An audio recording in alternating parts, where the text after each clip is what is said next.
creators of visual programming tools for software development, is pleased to provide major funding for the Computer Chronicles, the story of this continuing evolution.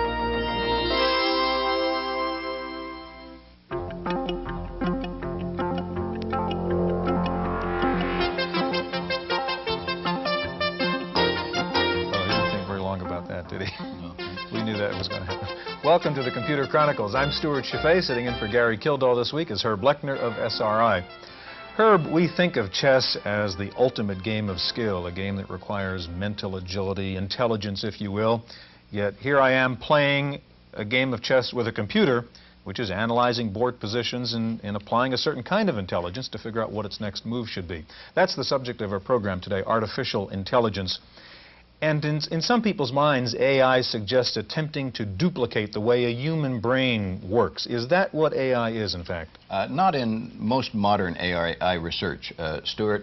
Early research in AI looked at duplicating human thought processes, but current AI research is more concerned with duplicating the end result of intelligence. And computers that act as experts in expert systems, and computers that can communicate with us in our language, understanding some of the context of that language, are two areas that are receiving a lot of attention in artificial intelligence research today. Okay, we're going to meet two of the world's foremost experts on artificial intelligence, and we'll take a look at two fascinating examples of expert systems. One of the leading experts on expert systems is Dr. Edward Feigenbaum of Stanford University. We asked Professor Feigenbaum about the evolution of artificial intelligence. The computers, as you know, are general symbol processing devices capable of manipulating any kinds of symbols, of which numbers constitute one important class, but computers are much more general than that. We've known about the generality of computation since at least the time of Turing in the 1930s, and actually I've tracked it back to intuitions that Babbage had that were reported by Ada Lovelace, after whom the Ada programming language is named. In 1842, Ada Lovelace wrote that the analytical engine of Babbage's constituted the link between the mechanical world and the world of the most abstract concepts. That currently, in the modern terminology, is called the physical symbol system hypothesis and is the basis for artificial intelligence work. In artificial intelligence as a science, we talk about the use of computers to process symbolic knowledge using logical inference methods, symbolic inference methods. In other words, we're talking about inference and not calculation in the traditional sense. We're talking about knowledge and not numbers in the traditional sense. A current application of inferential knowledge engineering is in the field of expert systems. Programs like this Oil Exploration Advisor. Developed to assist drilling rigs in remote areas, the program behaves much like a qualified specialist. It asks questions of its user and then gives advice on how to avoid or correct accidents so common in drilling operations. If at some point in the line of questioning the user becomes confused by the query, he can ask the program to explain itself, simply by entering why. The advisor responds with a specific source behind the question and explains its reasoning up to that point. The symbolic processing behind the human-like talents of this program have found applications in a broad range of fields, from medicine to robotics. Perhaps the most difficult area for AI to master has been natural language, a talent that results in very friendly computers, but that requires enormous processing capacity. The ambiguities of syntax and context have restricted present systems to very limited applications. A simple geographic question, depending on the phrasing, can lead to multiple interpretations. The program will determine the question's most likely meaning only after an exhaustive deconstruction of the sentence, and might even reject an unusual phrasing of the same query. In a parallel development, investing AI programs with linguistic ability has led to an interactive study of graphic communication. In this experiment, the visual dynamics of communication form the foundation for a linguistic expert advisor capable not only of discerning visual patterns, but also acting as a kind of tutor. One interactive application has given persons without normal speech the ability to adapt or construct alternative symbolic languages, a remarkable instance of using a computer program's intelligence to help interpret human intelligence.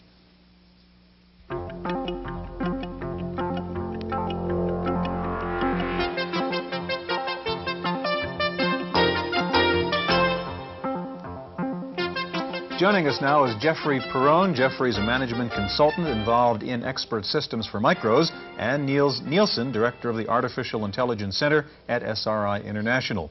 Herb. Niels, could you kind of help us scope the field of artificial intelligence as it exists today? Well, I'll try, Herb. It's a broad field. If you ask many of different people what constitutes artificial intelligence, I think you'd get a lot of different answers. For me, I think it concerns mainly the putting of knowledge into computer programs, so that the programs then can solve certain problems which humans find somewhat easy, or perhaps intellectual challenges sometimes. And the knowledge that one puts in is knowledge that's represented in a particular sort of way. So the idea is that it's just not smarter programs that do artificial intelligence programming. It is some difference in techniques that they use relative to what ordinary programmers do. Well, there's a part of computer science that artificial intelligence is concerned with that does, in fact, involve a certain body of techniques that are a little different, perhaps, than what goes on in the rest of computer science. Jeffrey, Niels is involved in the research end of AI, and you're involved in some of the applications. Are we at the point today where we can apply AI? Absolutely, Stuart. And in what ways? Well, I feel that artificial intelligence, and specifically expert systems or knowledge-based systems, now are applicable any place that specialized knowledge is used routinely to reach decisions, troubleshooting strategies, diagnoses, those areas. So I kind of think of it as something where we've reached a watershed where it is no longer very expensive or very difficult for individuals with no technical background to build systems and apply them usefully. And you distribute a system which is an expert system and also helps one build expert systems. Is that correct? Right. Well, actually, it's a tool for generating particular expert systems applications in virtually any area where there is that routine use of special knowledge. And it runs on microcomputers. Right. It runs on the IBM personal computer and a number of other compatible microcomputers. Do you use the same techniques in this system that Niels was referring to, or used in systems that might run on larger equipment? It uses some of the same ideas, and it has its own unique approach as well. One of the specific areas where this is a different sort of program is that instead of requiring explicit statement of rules to build a system, it only requires examples of previous decisions, previous tasks, previous diagnoses to build the systems. And that's going to break through, I believe, the knowledge engineering bottleneck mentioned by people like Edward Feigenbaum in building these systems. Jeffrey, you have Expert Ease, your system, up here, and show us the demonstration. Sure. Okay. Well, this is a particular application generated with this system, and it was generated by an anesthesiologist, Hilary Don, and myself. And what it does is it makes diagnoses for breathing or airway problems. The first question here that it asks the naive user is, when was the onset of the problem? And I'll answer days. It then will ask, what's the quality of the stridor, which is a rasping sound made when one's breathing, kind of a sort of sound. And let's say that the quality is moderate. Who would use this system, a doctor? Okay. Or this might be used by a physician's assistant to screen patients for perhaps further fine-tuning by someone with more expertise. Is the patient drowsy? Let's say no. Are there any predisposing factors to developing stridor, prior events that might lead to this condition? Let's say yes. And it comes up with, consider the diagnosis of intrathoracic tracheal stenosis. Now, I'm not a physician, so I don't know exactly what that means, but that gives you an idea of how it might lead to a particular diagnosis. Now, what I'd like to do is I'd like to show you a trivial example called Sunday, which actually comes with the manual for the program as a tutorial, essentially. Now, Sunday is a model of deciding what to do on a Sunday afternoon. How are you going to spend your time? And consists of a couple of questions, multiple choice questions like you've just seen, and those would be answered. So now what I'm going to do is run the query system. And it asks, do you have your family with you? Let's say yes. What is the weather like? Is it raining or sunny? Let's say sunny. So it says, why don't you take the family to the beach? Now, the way that you would build one of these models is by starting on something called the attribute screen. The attribute screen is where you sketch out the dimensions of the particular problem or situation. Now here the attributes are weather and family, and there's the advice column, which would be the result of a particular decision. What size matrix can you do on that? Okay, you can actually do, in any particular problem, 31 attributes and up to 255 values per attribute. And those can then be chained together, so you can do very large models, just limited by the size of your disk storage, essentially. The values, such as raining and sunny, could be thought of as answers to the question represented by the attribute. Once you've done a preliminary sketch of this sort, you then go to something called the example screen. And on the example screen, you enter in examples of previous decisions. Now, this was developed by Dr. Donald Mickey in Edinburgh, based on the idea that information is communicated by experts or masters to their apprentices in the form of examples or cases. So here you see, horizontally running across the screen, answers to those questions. Raining, yes, we're with the family. The advice would be go to the museum. And the next case would be if it's sunny and I was with the family, then I would go to the beach. And the third case there consists of an I don't care what the weather is like. If there's no family with me, then I'm going to go fishing. Jeffrey, you described this obviously as a trivial example, this Sunday one, but in general, do you have the capacity within a PC to seriously approach this kind of problem solving? Yes, you can do quite significant things. As a matter of fact, I've recently been speaking with the Whole Earth Software Review people about doing some systems to recommend software, such as word processing programs or communications hardware, modems, that sort of thing. Niels, I want to ask you what I hope doesn't sound like a dumb question, but kind of what's the point? Why do we develop something like this kind of system? Is it to replace the doctor, say, in the diagnosis situation? What is the end result of this? Well, I think there'd be a lot of uses of systems like this. I think the present ones actually do have a lot of brittle features that perhaps might limit their utility at the present time. But in the long run, that is 10 years, 20 years, something like that, these kinds of systems, I think, will be quite generally useful in a wide range of settings. First of all, the knowledge that these systems contain, at least we hope to put in the knowledge of world-class experts, people who know so much about the field that there might only be 5 or 6 of them in the whole world who know that much. Now, there can be some pretty good practicing people who nevertheless aren't quite as good as the world experts in a particular subject. So it helps us spread the knowledge of an expert around a good deal in a way which can be copied quite easily. Okay, in just a moment, we're going to meet the man who invented the term artificial intelligence, and we'll see a demonstration of knowledge engineering. That's coming up next.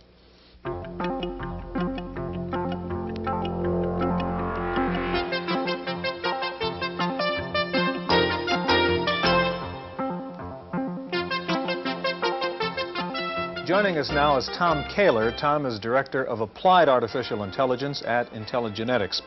Tom, you've got a complex system here. First of all, tell me how this would be different from the system we saw in the first part of the program. Well, one way is that it's different is that we can develop a graphics environment which connects to the underlying knowledge bases so that the user really is just fooling around with meters and valves and objects that they're used to. Here, for example, if we look at this levelometer, we can just point to it. Before you get to that, what's the environment we're looking at here? Oh, this is the key system, the knowledge engineering environment, and we have knowledge bases hooked up to a control panel right here at the moment, and it's just a little example to show you how we can hear... A control panel of what? This could be a control panel, say, to a nuclear reactor, or to an instrument, or any other kind of operational device that you would want to work with. And here, for example, we're just changing the value of a meter, and notice that it's generating a strip chart showing the time course behavior. Another thing we can do with these kinds of panels is we can go in and look at valves, and we can affect the valve whether it's open or shut. Now, what's important about this is affecting an underlying knowledge base, which will then apply heuristics and decision-making procedures to the system. Can you show us that, how you can go to the part? There you go. We Sure. solve a problem. Well, what we see underneath here now is a knowledge base for a nuclear reactor. And we can have a representation of the components of the nuclear nuclear reactor, as well as a representation of the decision-making behavior that would be carried out by the expert. And what you will see here is that it's both possible to use rule-based reasoning as well as representation of the underlying knowledge. One of the first things we'll do here is just take a look at how we could test the hypotheses of a particular accident situation. And we just point to test hypotheses and activate it here. And what we see the system doing is going through a decision-making process where it's accessing the underlying knowledge base, looking at the various states of the components. And by the way, the states of these particular components can be accessed directly into the instrument or into the nuclear reactor. Now you can actually interrogate the system and ask it what course of logic is it following. Is that correct? That's right. Right now it's come up and asked the operator a question. Is it true that the steam generator level is decreasing? So we can say, why is this being asked? And it will explain to us that it's doing it in order to prove that the steam generator inventory is inadequate. We will then give it an answer, and it goes on to reach a conclusion. Okay, Tom, this system runs in Lisp. Why is Lisp the right language for an AI application? Well, one of the reasons that Lisp is so important is that you need to have very powerful symbol manipulating capabilities. Decision making is primarily a symbolic activity. Knowledge representation is primarily symbolic, and you need that kind of capability. Okay, thank you. Herb. John McCarthy has joined us. John is a professor of computer science at Stanford University and one of the pioneers in the field of artificial intelligence. Among his other accomplishments, he invented Lisp, the language that Stuart just referred to. John, why did you invent Lisp? Well, for artificial intelligence work, the kind of thing that they are doing here. What are its characteristics that make it different than some other language as applied to artificial intelligence? Besides the ones that Tom mentioned, one of its important characteristics is that its programs and are in the same format as its data, so that it is easy to make programs that produce programs and look at programs. So it allows us to deal with facts and logic more than numbers. That's correct. I guess it's on everyone's mind when we talk about smart machines. How smart can machines become? What are the limits of artificial intelligence? Well, I see no limit short of human intelligence, and then with faster machines one could do the equivalent that a human could do in a short time in a very long time. Niels, what's your thought on that? How far can we go with this? Well, I'd separate some of the problems that we're facing in order to make machines more intelligent into about three different varieties. We've heard a lot about how important knowledge is. And one of the important things about knowledge is what knowledge should be represented in a program. And some of the difficulties that we're having in making programs smarter is that we're not sure exactly what it is we want to tell those programs about certain subjects. Another category is, once we figure that out, how do we represent the knowledge in the computer itself? And certain kinds of knowledge is proving a little difficult for us to represent it. The third category has to do with how that knowledge is used. And certainly there's various activities there that have been rather successful, but other things that really have to be done yet. Is there a frustration level in this field in that there's a lot of hope of what you can do with something like AI, but yet, as you pointed out, Niels, it seems harder perhaps than one thought to really put this into a practical application? John? Well, there is a certain level of technology in artificial intelligence today, and many people are making applications based on this technology. On the other hand, something that Niels said earlier rouses a thought in me. He said that we can put in the knowledge of a world-class expert, and that's indeed true. We can put in the knowledge of a world-class expert, provided it fits into the format that the present programs allow, namely of the kind, if this is true, then do that. But more general kinds of knowledge that are used in a sort of vaguer way are sometimes harder to put in.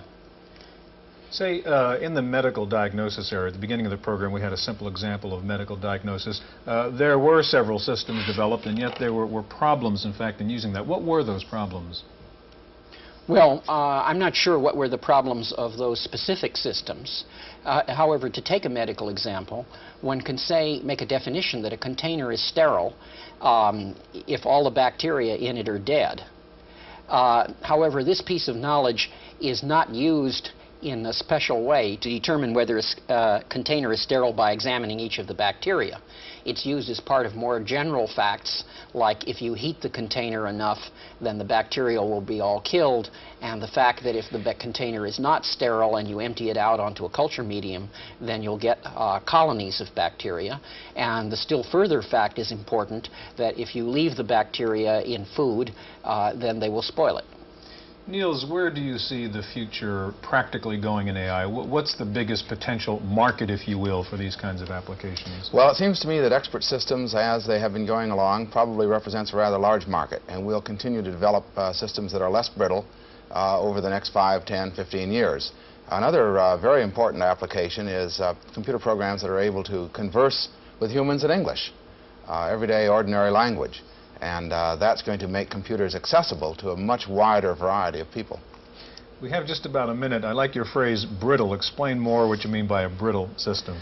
Well, it has to do with being able to reason about the context, I think, in which a particular discussion or conversation with the expert system is taking place.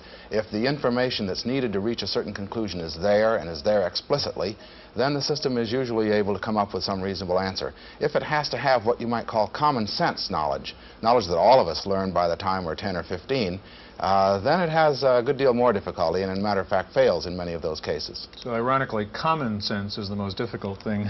There's very few people who are willing to pay for putting common sense knowledge into a computer, whereas it is interesting and commercially important to put knowledge about a nuclear reactor into a computer. Okay, gentlemen, we're out of time. Thanks very much for being here. Thank you for joining us on this edition of the Computer Chronicles.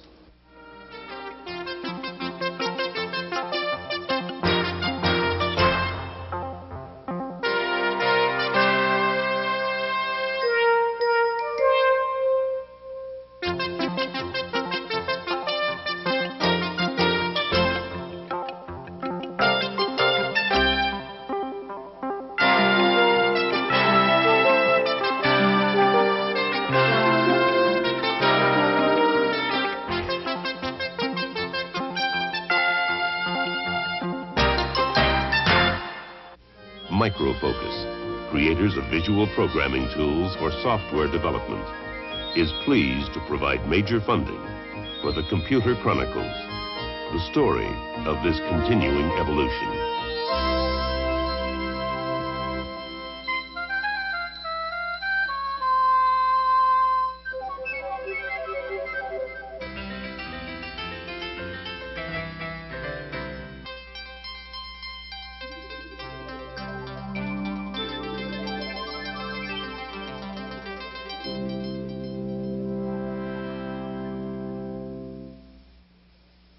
Random access is made possible by a grant from Popular Computing, a McGraw-Hill magazine. I'm Susan Bimba, sitting in for Stuart Chaffee. In the random access file this week, the Commerce Department has made a move to stop the export of technology to countries allied with the Soviet Union, hitting the Digital Equipment Corporation with tough new restrictions on its exporting practices. Now DEC has to get individual export licenses for each sophisticated computer it ships to West Germany, Austria, or Norway. Government officials say in these countries, computers can be easily diverted to the Eastern Bloc countries. Several months ago, one of DEC's computers was intercepted en route to the Soviet Union, but the company was found to be blameless in the incident.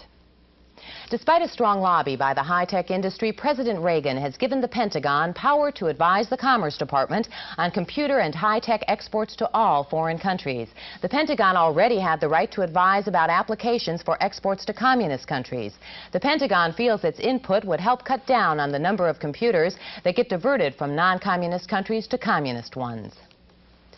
The National Semiconductor Corporation could be banned from making chips for government projects. Early this month, the company admitted that over a 3-year period, it inadequately tested chips that were used on many military projects. Now the Defense Logistic Agency is investigating National Semi, trying to find out exactly who's responsible for lying to the government about the testing. Despite these problems, National Semiconductor is reporting a profit of $15.4 million for the quarter ending March 4th. IBM is reporting big demand for its little computers. The company says this year its shipments of the PC will be triple what it was last year. It's estimated that IBM will ship more than 2 million of its PCs, PC Juniors, and other desktop IBM computers combined.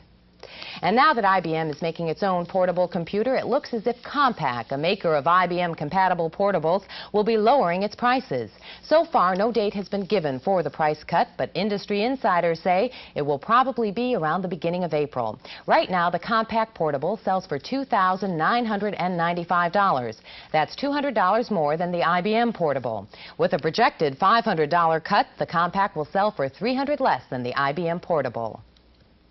Atari Incorporated is making cuts, but it will be employee cuts.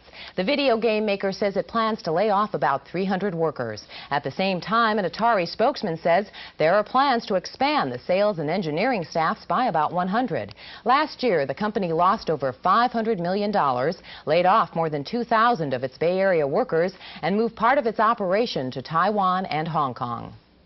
Well, last week we told you the Japanese Trade Ministry may introduce a bill that would reduce protection of U.S. software in Japan. This week, the U.S. government is warning that if Japan's parliament ratifies the bill, the U.S. will retaliate in kind. If approved, the bill would limit copyright protection to U.S.-made software, making it necessary for U.S. software owners to license their programs to Japanese makers. Well, a little closer to home, our software reviewer Paul Schindler has some information for blackjack buffs who don't have money to burn.